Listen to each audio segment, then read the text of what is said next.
अपना नाम बता। मैं कहा भैया जरा मुंह इधर कीजिए। उस समय तक वो उनका मुंह दूसरी तरफ था। फिर उनको मेरी आवाज पहचान में, कहते ये आवाज तो शांता की है। वो तुरंत उठ के बैठे, अपनी आंखों को मला और मुझे देखा। ऊपर से जब मुझे देखा तो मेरे सफेद कपड़े जो थे कफन के, उनको देखकर उन्हें लगा कि अरे मेरी बहन मर गई है, शायद उसकी आत्मा यहाँ पर आकर खड़ी हो। और वो उठ कर मुझे कहते हैं ऐ शैतान दूर हो जाए यहाँ से, यीशु के नाम से हुक्म देता हूँ। मैं कहा भैया मैं शैतान आपकी बहन, पर उन्हें विश्वास नहीं हुआ और वो तुरंत उठकर मेरे बेडरूम में गए। मैं बिस्तर पर देखा, मेरे बिस्तर पर मेरी लाश है, बल्कि सफेद चादर, और वो फिर मेरे ढूंढने के लिए इधर उधर बैठे। मैंने कहा भैया आप इसे फिर मुझे दो, मुझे प्रभु यीशु ने जिंदा कर दिया है। पर उन्हें विश्वास नहीं हो रहा था, तो ये कैसे हो सकता है। फिर कहता अच्छा रुक जा, मैं तुझे छू देखूंगा, अगर तू आत्मा है तो हाथ में नहीं आएगी, परंतु अगर सच में मेरी बहन है तेरे साथ तेरा शरीर भी होगा। कह लीजिए मुझे छुइए। और उन्होंने मुझे टच किया।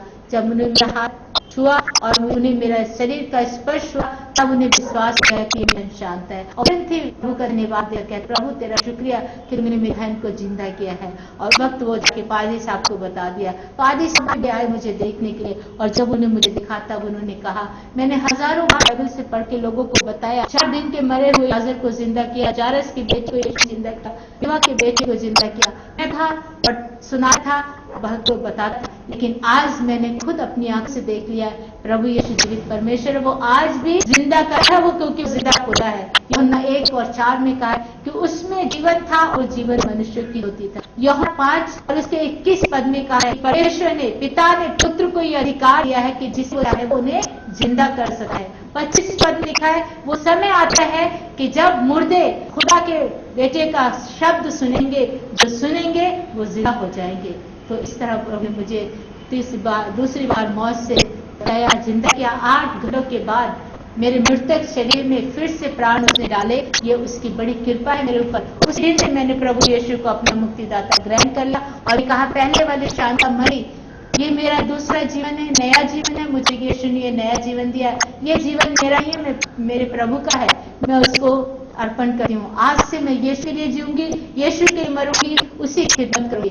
और जैसे मैंने ये बोला, मेरे भाई और पाचा बहुत खुश हुए, उन्होंने धन्यवाद दिया। लोग जाके बता दिया, हमारे रिश्तेदार जिन्होंने मेरी लाश देखी थी वो दौड़ दौड़ कर मुझे देखने आ, जब मुझे उन्होंने जीवित पाया और वो भी हैरान हो गए। और बहुत से लोगों की भीड़ जमा हो गई पुनर्जीवित लड़की को देखने के लिए। और उस दिन मैंने सबके सामने खड़े होकर ये गवाही दी। 1967 29 दिसंबर की ये बात है, जब मैंने सबको बात की गवाही दी, प्रभु यीशु जीवित परमेश्वर है और वो जल्दी आने वाला है, और उसको मैंने जीवित पाया है। और ये सच्चाई मैंने सब लोगों को बताई, तो बहुत से लोगों ने प्रभु यीशु को ग्रहण किया। प्यारे बहन भाइयों, जीवित परमेश्वर प्रभु यीशु उसने मुझे जिंदा किया है, और इसलिए मैं कह सकती हूँ कि वो जीवित प्रभु है। और ये गवाही देने के लिए मैं संसार में जाऊँ, क्योंकि उसने मुझे गवाह सुना है।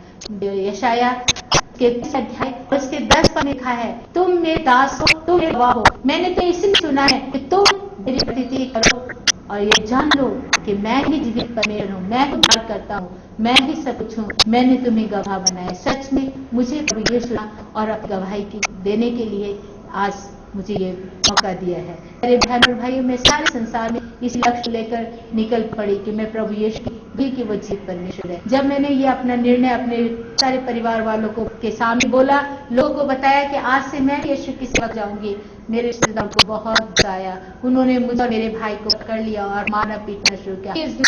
तुम नहीं जा सकती हो, तुम एक लड़कर जगह जगह घूमोगी, हमारे खानदान की बेइज्जती होगी। इतने बड़े जमींदारों की बेटी गली गली घूम रही है, नहीं हो सकता। और उन्होंने मुझे और मेरे भाई को रोकना चाहा, मार देना था, और उन्होंने हमें बंद कर दिया एक कमरे में और मारने के लिए 2 रात के 2:30 बजे भेज दिया। हम नहीं जानते थे कि आज हमारी आखिरी रात है। जब वो सूट कर लगे, कहते बुलाओ उन्हें बचाने वाला, कौन तुम्हें बोला बचाएगा? वो हमारा प्रभु यीशु है, वो जो देने वाला है, बचाने वाला है। वो उसकी जो मर्जी वो करेगा, उसको बुलाना नहीं पड़ता। वो हमेशा हमारे साथ रहने वाला परमेश्वर, वो यहाँ है। अब तुम अपना काम करो, वो अपना काम करेगा, हम अपना काम करेंगे। हमारा काम है अपने प्रभु के लिए अपना प्राण अर्पण करना। हम तैयार हैं। और जैसे हमने आंखें बंद की, प्रार्थना के लगे, वो गोली मार वाले थे कि अचानक एक आवाज आई, हैंड्स अप। और जैसे ये आवाज थी, उनके हाथ पीछे घूम के देखा तो वहां पुलिस का घेरा था, और पुलिस ने तुरंत उनको अरेस्ट कर लिया, दोनों को आजाद कर दिया। और दरवाजा खोलकर जब हम बाहर निकले, हम पुलिस ऑफिसर पूछा आप किसी ने कॉल किया? वो कहते बिल्कुल नहीं, हमें किसी ने नहीं पता, हम नहीं जानते थे, हम नाइट ड्यूटी के लिए जा रहे थे कि अचानक ये बदमाश नजर आए और हमने हैंड्स किया। बहन और भाइयों, ये भी बुद्धिकारी प्रभु यीशु का था। फिर पुलिस को वहां लेकर प्रभु आया और मुझे 30 बार से ने बताया। उसी वक्त मैंने बाइबल को अपने सीने से लगाकर कहा ये धन दौलत, ये घर बंगला मुझे कुछ चाहिए, मुझे यीशु चाहिए, ये बाइबल दिया प्रभु की सेवा के इसी सब कुछ छोड़कर जाना चाहती हूँ। मेरे भैया ने मुझे बहुत समझाया, तो बहुत कष्ट आएंगे, तुम बोर्डिंग में पढ़ो, मैं तुम्हारा खर्चा कर दूंगा और तुम प्रभु का विश्वास करके रहो, ये काफी है। मैं कहा नहीं, मुझे यीशु ने इसलिए चुना है कि मैं सारे संसार में जाऊं और उसकी गवाही दूं। मैं जाऊंगी, जितने भी कष्ट आए, भूखा रहना पड़ेगा, प्यासे रहना पड़ेगा, जो भी कष्ट रहेगा, मैं सब सहूंगी, लेकिन मैं जाऊंगी। और उसी दिन मैं प्रभु ये नाम लेकर अपने भाई के साथ हम दोनों बहन भाई घर से निकल पड़े। बाहर निकले, अपने ड्राइवर को कहा हमें स्टेशन तक छोड़ के आओ, और वो हमें गाड़ी में उठाकर लेके जा रहा था। रास्ते में जा ही रहे थे कि अचानक हमारे ताऊ जी ने 2 कारों में और बदमाशों को भेज दिया हमें मारने के लिए, और वो हमें मारने के लिए आ गए। और जैसे हमारी कार थोड़ा सा वीराने में गई और उन्हें हमारे ऊपर फायरिंग करनी शुरू कर दी। इस साइड से मेरे भाई के सिर का निशान लेके गोली मारी, लेकिन उसी वक्त गाड़ी को जर्किंग हुई और उनके सिर में न लगकर गोली सिर के पास से निकलकर खिड़की से दूसरी तरफ चली गई कि कुत्ते को लगे, उन्हें कुछ नहीं हुआ।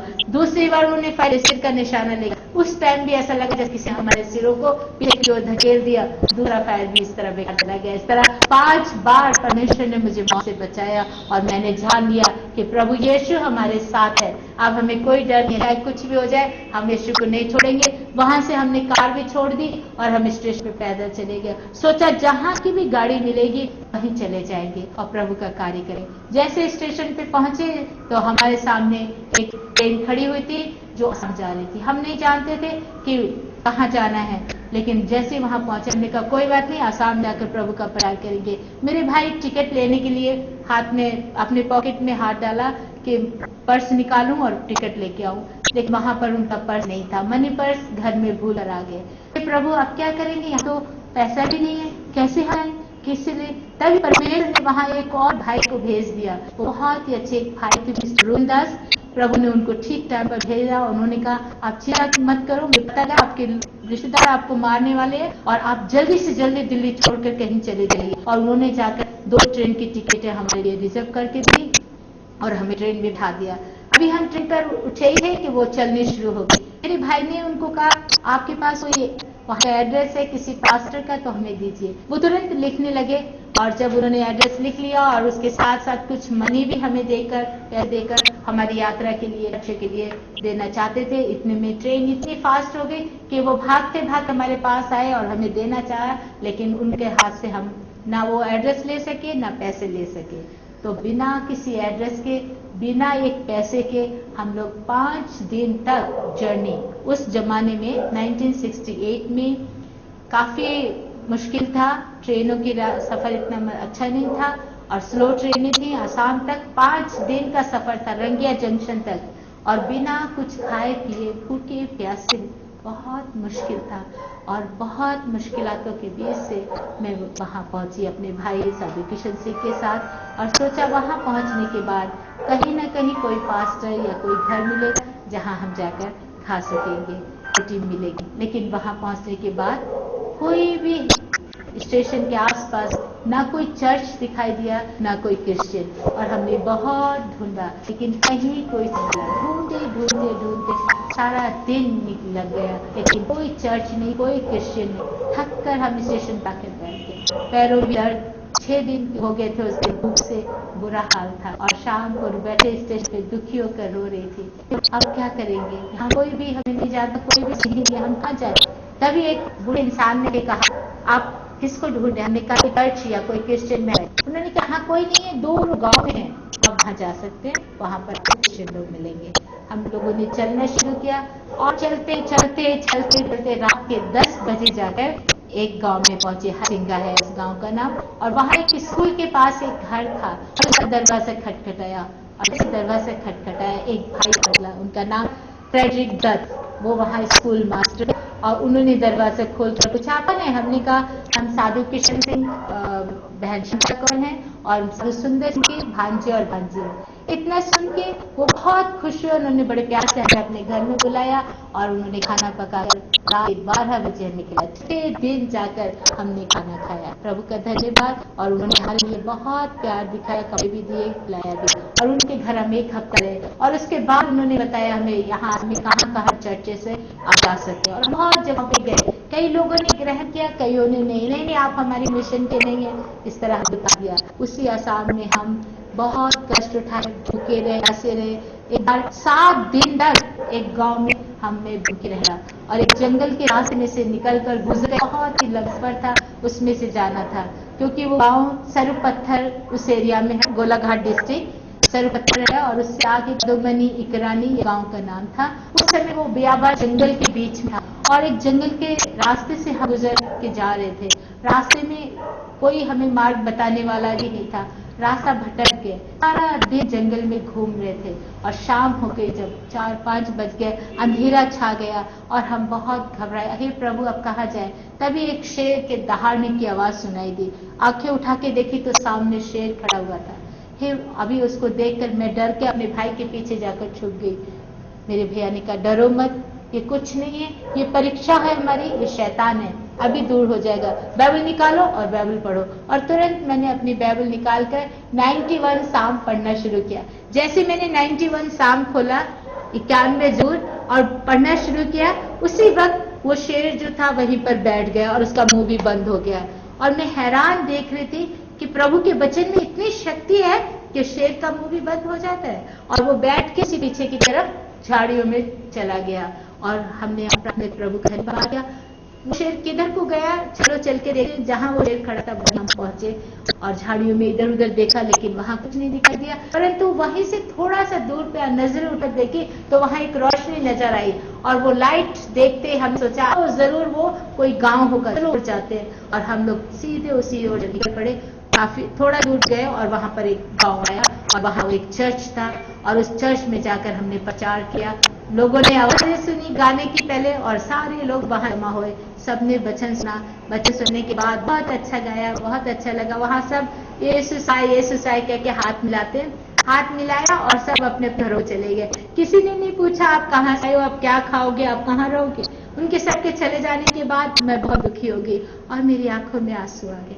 मैंने भैया को कहा, भैया आप क्या करेंगे, यहाँ तो किसी ने पूछा ही नहीं, सब चले गए। वो कहते कोई बात नहीं, आज नहीं तो कल कोई ना कोई तो देगा, चलो चल के सोते। कहाँ सोएंगे? चर्च के पीछे एक छोटी सी झोपड़ी थी और उस झोपड़ी में जाकर हम लोग लेट गए। पर नींद तो नहीं आई, पैरों में बहुत दर्द हो रही थी, छाले पड़ गए थे, खून बह रहा था दिन भर जंगलों में चलने के कारण और बुरे हाल था। खाने को भी कुछ नहीं, पानी जरूर था, पानी पीकर लेटे रहे। सवेरा हुआ, सोचा कोई ना कोई हमारे लिए ब्रेकफास्ट और टी लेके आएगा, लेकिन कोई नहीं आया। सारा दिन हम देखते रहे। शाम को फिर हमने चर्च में प्रार्थना की, फिर सारे लोग आए। पहले दिन की तरह ही सबने धन्यवाद कहा और चले गए। इस तरह तीसरा दिन, चौथा दिन, 5वां दिन,